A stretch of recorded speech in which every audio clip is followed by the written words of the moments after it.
अगली टॉपिक पर हम चर्चा करते हैं ग्राफ यानी कि रेखा चित्र में। आपको बताना चाहेंगे कि जैसे उसमें पूछा गया एक क्वेश्चन, जैसे आपका हो गया, मैं आपका एक क्वेश्चन लेता हूँ। ग्राफ में बिंदु, ऐसे क्वेश्चन रहेगा आपका, ऐसे रहेगा, ग्राफ में बिंदु आपका है -3 -4 किस चतुर्थांश में है? किस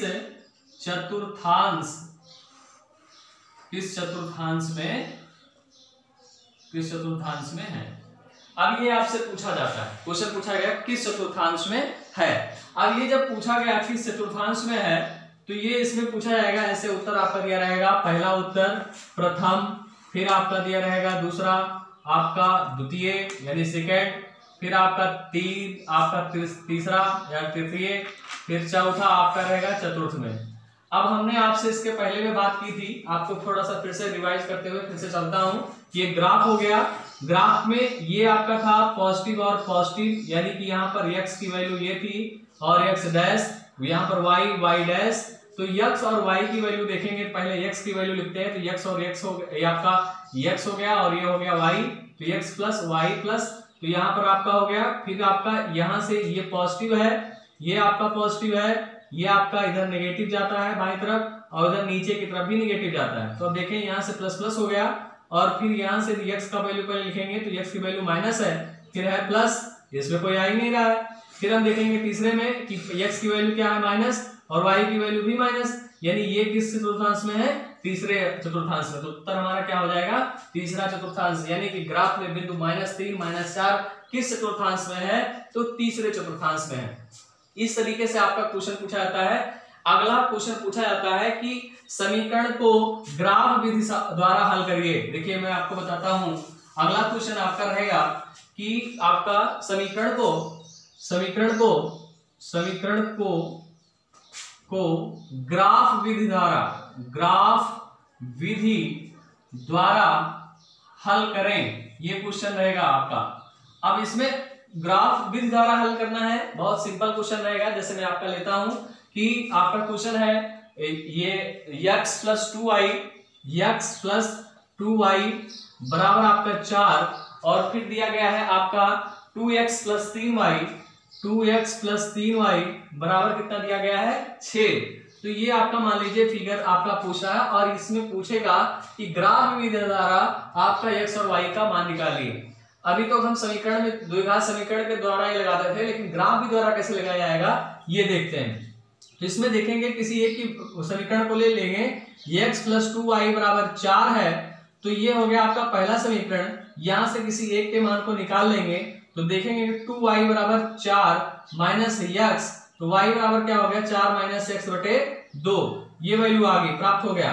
अब हम क्या करेंगे, x की वैल्यू को पुटअप करेंगे, यहाँ पर रखेंगे। तो x की वैल्यू जो है वो हम रख सकते हैं, ये आप प्राकृतिक संख्या 0, ये 1 से लेकर के आपका 2 3 4 5 ये लेकर के 9, और एक और भी रख सकते हैं 0 पूर्णांक में, आप ये भी रख सकते हो।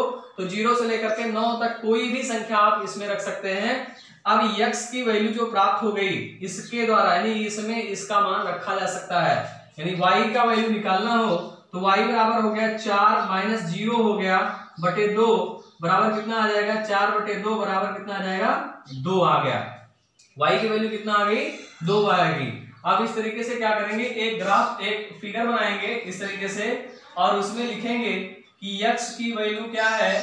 x हो गया और ये हो गया y, और जब आपने क्या रखा कि x की वैल्यू कितनी रखी? 0 रखी, तो y का वैल्यू कितना आया? 2 आया। अब हम x की वैल्यू कुछ और रखते हैं, यदि x की वैल्यू हम 2 रख दें तब क्या होगा? तो y बराबर 4 माइनस 2 बटे 2, यानी 4 माइनस 2 हो गया, तो 2 में से 2 गया आपका 2 आ गया बटे 2, तो y बराबर 1। अब यहाँ पर x की वैल्यू आपने कितना रखी? 2, तो y का वैल्यू कितना आ गया? 1 आ गया। तो या 2 ही रख ले हम लोग तब भी होगा आपका, ये हो जाएगा। तीसरा यदि हम रखना चाहें कि यदि आप ऐसा कुछ रखें, y बराबर यदि 4 माइनस आपका 2 है, तो 2 के जगह हम अब x की वैल्यू कुछ भी रख सकते हैं। अब 3 रखें तो माइनस में आ जाएगा, 4 रखें तो क्या आएगा? अब हम -4 रख दिए, x बराबर 4 रख दिया, तो बटे 2, यानी कि 4 में से 4 गया 0 बटे 2, यानी कि आपका 2 शून्य 0, यानी x की वैल्यू आपने जब रखी 4, तो y की वैल्यू कितना आया, 0 आया। इसी तरीके से हम दूसरे समीकरण में भी हम हल करेंगे, यानी इसके वैल्यू ये आपका जो ये आपका था, इसको भी हल करने का प्रयास करेंगे। तो क्या करेंगे कि यहां से 2x + 3y बराबर 6 हो गया, और ये दूसरा समीकरण है तो 2x आपका निकलेगा ये बराबर, या हम दो यहाँ y का वैल्यू निकालते हैं, साथ ही y का ही निकालेंगे। 3y बराबर 6 - 2x, तो y बराबर 6 - 2x बटे 3 हो जाएगा।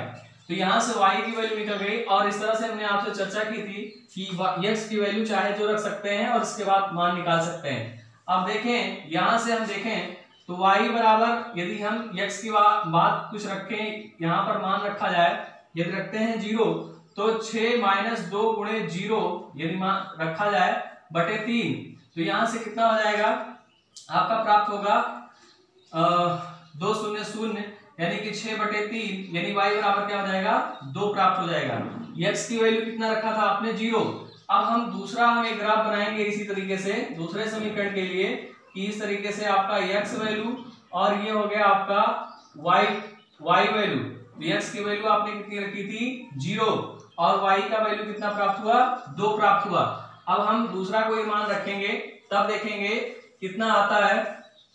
तो यदि हम यहाँ पर x की वैल्यू 3 रख दें, तो y बराबर 6 - 2 × 3 बटे 3, यानी कि कितना आ जाएगा, ये 6 - 6 हो जाएगा, ये 0/3, यानी ये 0 आएगा।